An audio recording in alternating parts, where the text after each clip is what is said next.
And as he prepares to ride off into the sunset, although I don't want him getting on a horse, this 20th anniversary summit proves that the light Harry lit shines as bright as ever. Yeah!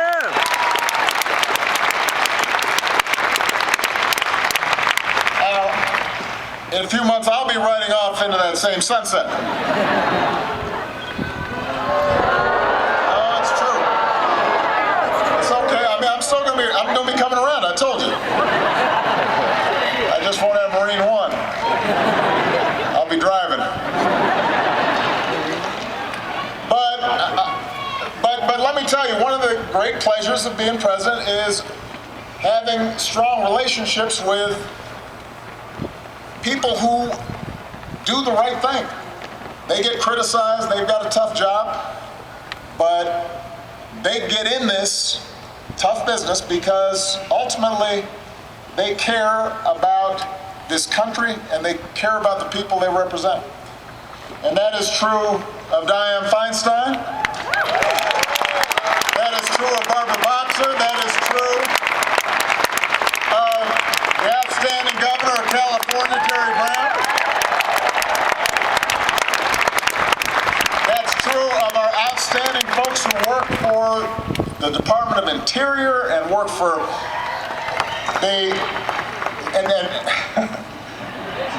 who help look after our forests, that help look after our national parks, that help manage our water and try to conserve the wildlife and birds and all the things that we want to pass on to the next generation. And so I'm going to miss the day-to-day interactions that I've got, and I'll miss Harry, even though he's not a sentimental guy. We were talking backstage. Anybody who's ever gotten on the phone with Harry Reid, you'll be mid-conversation, and once he's kind of finished with the whole point of the conversation, you'll still be talking, and you realize he's hung up. And he does that to the President of the United States. And it takes you like 3 or 4 of these conversations to realize he's not mad at you, but he doesn't have much patience for small talk. But Harry is tough. I believe he is going to go down as one of the best leaders that the Senate ever had. I could not have accomplished what I accomplished without him being at my side. So I want to say publicly to the people of Nevada, to the people of Lake Tahoe, to the people of America, I could not be prouder to have worked alongside the Democratic leader of the Senate, Harry Reid. Give him a big round of applause. Yeah!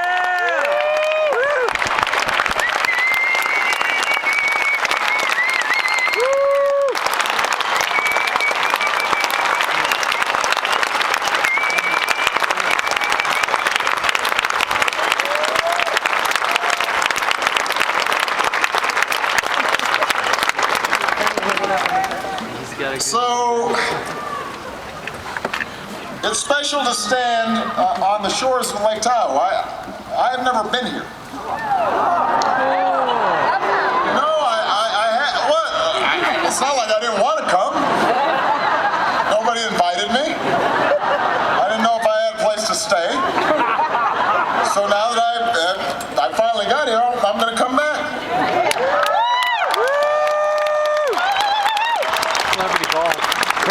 I want to come back not just because it's beautiful, not just because I love you back, not just because The Godfather 2 is maybe my favorite movie. As I was flying over the lake, I was thinking about Fredo. It's tough.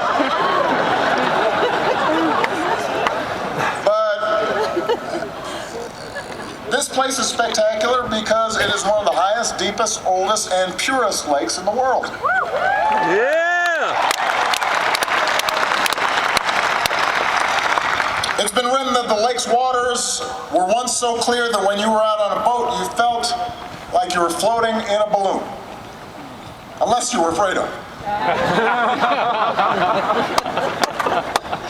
It's been written that the air here is so fine, it must be the same air that the angels breathe. So it's no wonder that for thousands of years this place has been a spiritual one. For the Washoe people, it is the center of their world.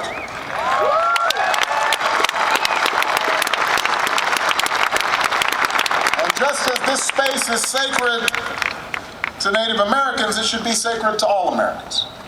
And that's why we're here, to protect this special, pristine place, to keep these waters crystal clear, to keep the air as pure as the heavens, to keep alive Tahoe's spirit, and to keep faith with this truth, that the challenges of conservation and combating climate change are connected.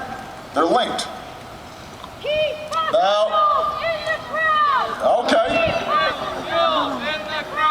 I'm sorry, I got you, okay. I got you. Thank you. That's a great banner. I'm about to talk about it though, so you're interrupting me. Now, I was going to talk about climate change and why it's so important. You know, we tend to think of climate change as if it's something that's just happening out there that we don't have control over. But the fact is that it is man-made. It's not we think it's man-made, it's not we guess it's man-made, it's not a lot of people are saying it's man-made. It's not, I'm not a scientist, so I don't know. You don't have to be a scientist. You have to read or listen to scientists to know that the overwhelming body of scientific evidence shows us that climate change is caused by human activity. And when we protect our lands, it helps us protect the climate for the future. So conservation is critical, not just for one particular spot, one particular park, one particular lake. It's critical for our entire ecosystem. And conservation is more than just putting up a plaque and calling something a park. We embrace conservation because healthy and diverse lands and waters help us build resilience to climate change. We do it to free more of our communities and plants and animals and species from wildfires and droughts and displacement. We do it because when most of the 4.5 million people who come to Lake Tahoe every year are tourists, economies like this one live or die by the health of our natural resources.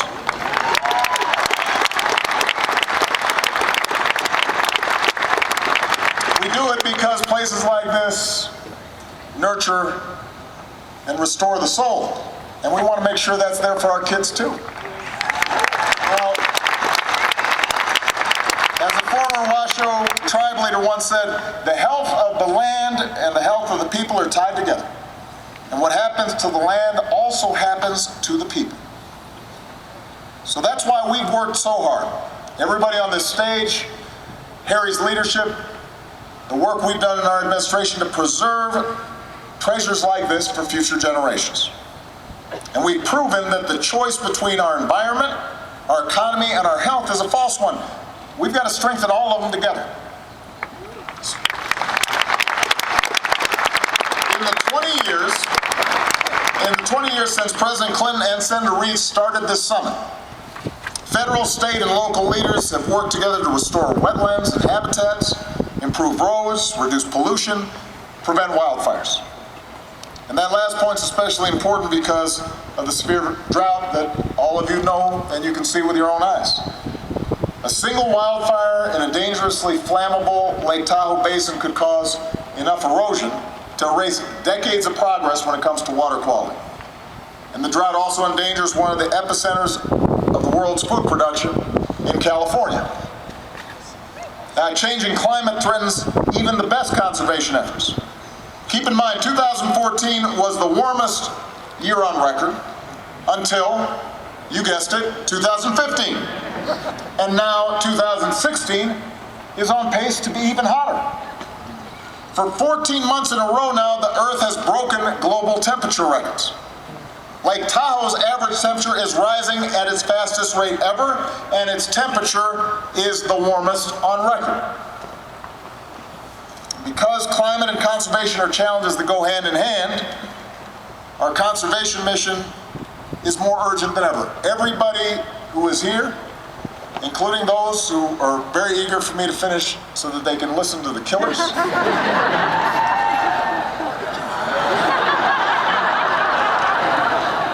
I've only got a few more pages. Our conservation effort is more critical, more urgent than ever.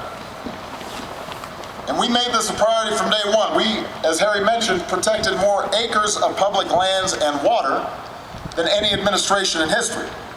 Now,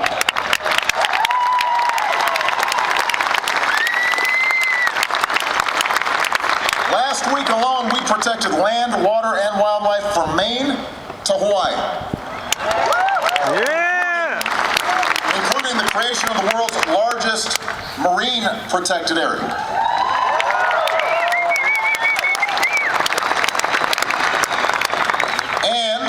Apropos of that young lady's sign, we've been working on climate change on every front. We've worked to generate more clean energy, use less dirty energy, waste less energy overall. In my first month in office, Harry helped America make the single largest investment in renewable energy in our history. Dianne Feinstein, Barbara Boxer have been at the forefront of this. Jerry Brown's been doing incredible legislative work in his state. These investments have helped drive down the cost of clean power, so it's finally cheaper than dirty power in a lot of places. It helps us multiply wind power threefold, solar power more than 30-fold. It's created tens of thousands of good jobs. It's adding to paychecks, subtracting from energy bills. It's been the smart and right thing to do. Yeah!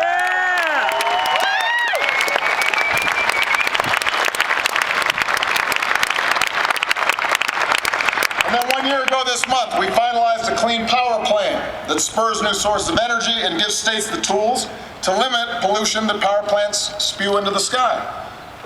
As I mentioned, last week, California passed an ambitious plan to cut carbon pollution. And Jerry, I know you agree that more states need to follow California's lead.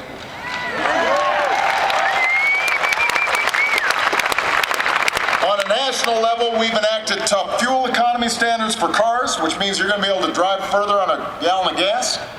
It's going to save your pocketbook and save the environment. We followed that up with the first ever standards for commercial trucks, vans, and buses. And as a consequence, during the first half of this year, carbon pollution hit its lowest level in a quarter century. And by the way, during the same time, we've had the longest streak of job creation on record. The auto industry is booming. There is no contradiction between being smart on the environment and having a strong economy, and we've got to keep it going.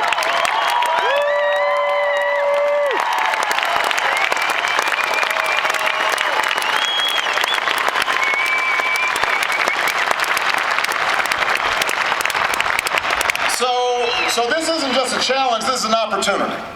And today in Tahoe, we're taking 3 more significant steps to boost conservation and climate action.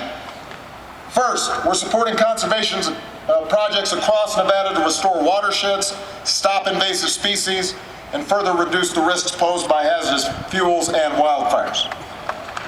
Number 2, we're incentivizing private capital to come off the sidelines and contribute to conservation, because government can't do it alone. Number 3, in partnership with California, we're going to reverse the deterioration of the Salton Sea before it is too late, and that's going to help a lot of folks all across the West.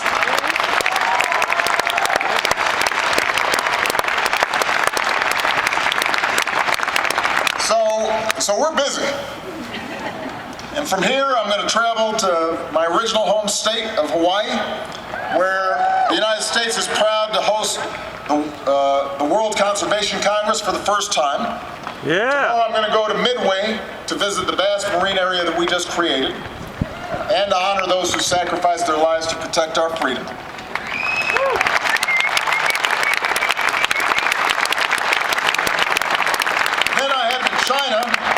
with whom we've partnered as the world's 2 largest economies and 2 largest carbon emitters to set historic climate targets that are going to lead the rest of the world to a cleaner, more secure future. Yeah!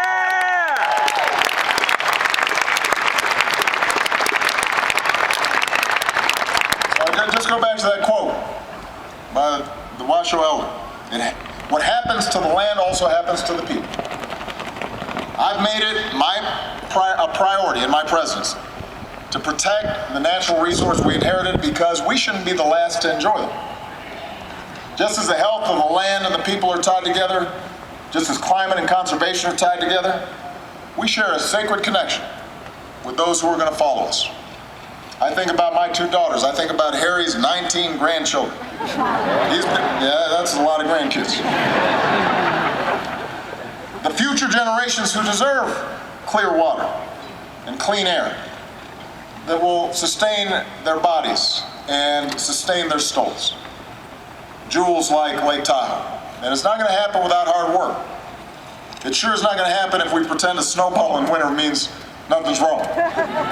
It's not going to happen if we boast about how we're going to scrap international treaties or have elected officials who are alone in the world in denying climate change or put our energy and environmental policies in the hands of big polluters.